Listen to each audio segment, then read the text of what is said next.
So guys, it is the millionth time this year where Thomas the Tank Engine gets rebooted. And along with the reboot comes with these brand new toys, these motorized engines. We have Percy, Gordon, James, and a Thomas and Scruffy 2-pack arriving in the mail eventually, I'm not sure when. With these new engines, there will of course be quality issues, which is always expected to happen, especially when it comes from cheap Mattel. And we will be running tests on these engines later in this video. For now, we shall review them, starting with Percy. Alright guys, so here's Percy, just fully sitting here on the track like this. He has a pretty normal face, like out of the other uncanny faces in this new reboot. I'm pretty sure, like, his is probably the best. Not even just memeability, it just actually, like, after a while, like, actually somewhat fits him. And also, like, the problem with the eyebrows, if you can see, there's just some gray splashes, like, gray here. That is not a problem with the actual engine. It's just an overall lighting error. So, yeah, as you can see from above, it also has that problem. So, unlike the 80th anniversary merchandise, he does not have a right running board or painted buffers, at least in the greatest moment packs. This is also one of the first, like, motorized engines in a while to have magnets. I'm pretty sure, like, the last time I did this was in 1997 with Tommy. I think it was just, like, one line, but we got Don't Even Trip Dog right here. Here's his side view, okay?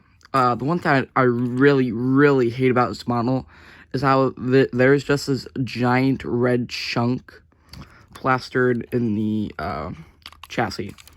It just sticks out way too much. Here we have the back, which, from looking at the sides, he does not have this area painted. Also, the coal is plastic. Of course, the aforementioned magnet, and no painted buffers. He is on this side, and again, here he is in the front view. He has a really extremely accurate face that I will add. It might be uncanny, especially if you have not gotten used to these engines, but overall, this is a really good portrayal for as good they can be on motorized engines. And I'm just going to do this real quickly. Here is the mail van. I'm just going to speed through this one. So again, it has magnets on both ends, and it has this little thing where you can just slide open to reveal envelopes or mail. Okay, and unfortunately, this is not compatible with any other of the motorized engines, which is very unfortunate. But you can actually use wooden railway to do this. I don't have any wooden railway engines, so I'm not going to test it out in this video. We are actually testing them out. I have word going right here.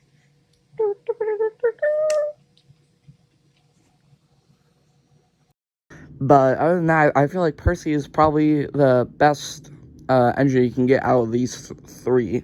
It's probably best for value, especially when you can just purchase them for about, I'd say like $11 on Amazon right now. You can't purchase Percy though, but oh well.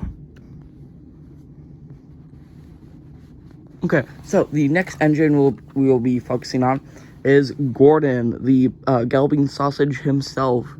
His face is, like, I'd say based off the Aldrin's Go face, but just 3D. I'm still not used to it at all. And unlike Percy, his buffers do not really stick out. They're just kind of there, attached to the model. He also does not have the painted running board. And then his color always shows up weird on camera. I cannot make it, like, not look weird, but because in real life, the color is a lot more saturated, but on camera, it's appearing a little more, like, dark blue, like Series 5 Thomas blue, but just a little more darker. But here he is from the side. He keeps the side rods from last year's merchandise. And on this engine, coal is also detachable, like the 2025 merchandise. The tender is permanently attached to the engine. Okay, and also here we have a separate bogey wheel, which you can just like this. I like doing this, but I'm just messing around with it. Okay, and here is his tender. He has the magnet and the little like dips on the side to remove the coal. And if there's not really that much to talk about Gordon, he is Gordon. He's pretty accurate, I would say. Okay. Yep. The one thing I don't like though is I kind of do wish they used a second bogey wheel, maybe, just because it would have been real accurate. I guess I don't know. I don't want to sound like a really annoying person, be like, oh, it's not entirely accurate, even though it's a $10 toy you can buy at like freaking Amazon.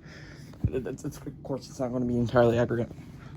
And here, I didn't mention this on Percy, but they now have buttons which can make them operate. We'll be talking about the operation powers of these engines in a moment, and we have the most notorious engine who comes to being poorly ran. It's James. Okay, so as you can see, his face looks a lot like Edward. Okay, I understand that's a common comparison, but it is. I wish he still had his like little soft nose and that smile. Dear God, bro. I'm just gonna actually let you just take in that for a moment. Just curious, as the eyebrows also aren't accurate, but that's okay. That, like, all these faces aren't accurate, that's because it's a reboot.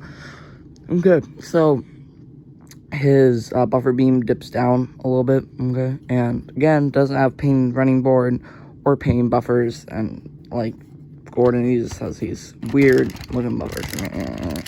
All right. So here he is from the side. He is long. Jesus Christ. He is long and very slim, which is the exact opposite of the 80th James, which is really tall and really fat. It has the bogey wheels, which is the same on Gordon, except the real arrangement is accurate. Yippee. And he also has the button as well on Percy and Gordon. And he also has embroidered handrails, which is also the same for Percy and Gordon. Okay, I would say the red running board matches a lot better with James, just because, well, he is red, okay? So I feel like all of it just being like one color is just a little bit better, but I still would rather have it be as accurate to the show as possible. And then here's the coal load. Again, it's permanently attached. And there's also this weird tab on James, which I'm not sure why it's there, because it's not on Gordon or Percy. So we have the coal load for James. Okay, again, it can be separated. And he also has the magnets on the back. Flip around, another side profile. And yep, it's a James.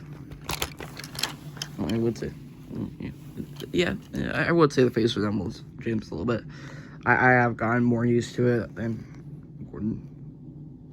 Okay, so why don't we give these guys a little spin on my layout.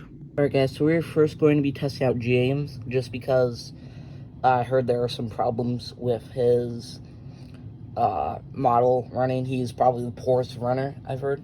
So I'm just going to test him out first, just to see if that's true or not. Let's test him out. He is very noisy, very loud.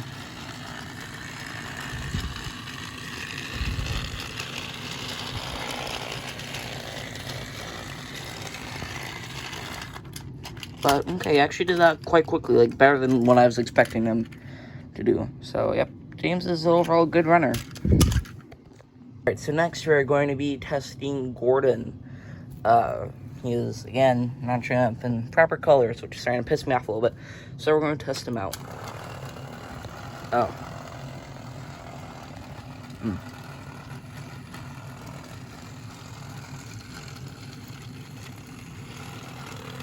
Oh. Okay, so as you can see, Gordon is probably not the best runner. He's actually like probably the worst out of the engines I've tested so far, and I've only tested James. So. But yeah, Gordon is not really a good runner in my set. Very unfortunate. I only just put batteries in him yesterday, but oh well. I could just speed up footage whenever I record with him. And last, but hopefully not least, we have Percy. He is, I'm really hoping he is not tripping dog. So let's test him out.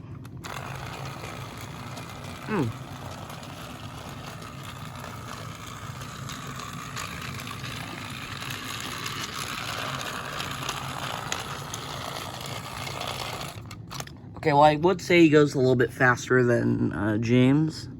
Okay, he's not, like, obviously, like, a supersonic speed, but he is still, well, better than Gordon. So I would personally say that Percy is a good runner. Okay, so what are my final thoughts on the motorized engines releasing later this year? Well, I would say that Percy is overall the best runner. I would recommend getting him out of any of the other engines, especially you, Gordon. But yeah, I just would stay clear of James just because there are some quality issues going around with him. It isn't on my model, but it is just happening to other people, so I still want to recommend it. And Gordon is also happens pretty commonly with him as well, so I just probably stick to the tank engines. And next time for these motorized reviews, we'll be reviewing Thomas and Scruffy. I'm pretty sure Nia is going to be a part of Wave 2 now because they removed Thomas and Scruffy up to Wave 1, so it makes sense. So then I would probably have all of Wave 1, except all of those. And maybe next time we could also review the metal collection engines, because I only have Thomas for now. But we will probably review the others. Yay! Alright guys, so that is my final thoughts on the Motorized 2026 Thomas engines. I will see you all eventually.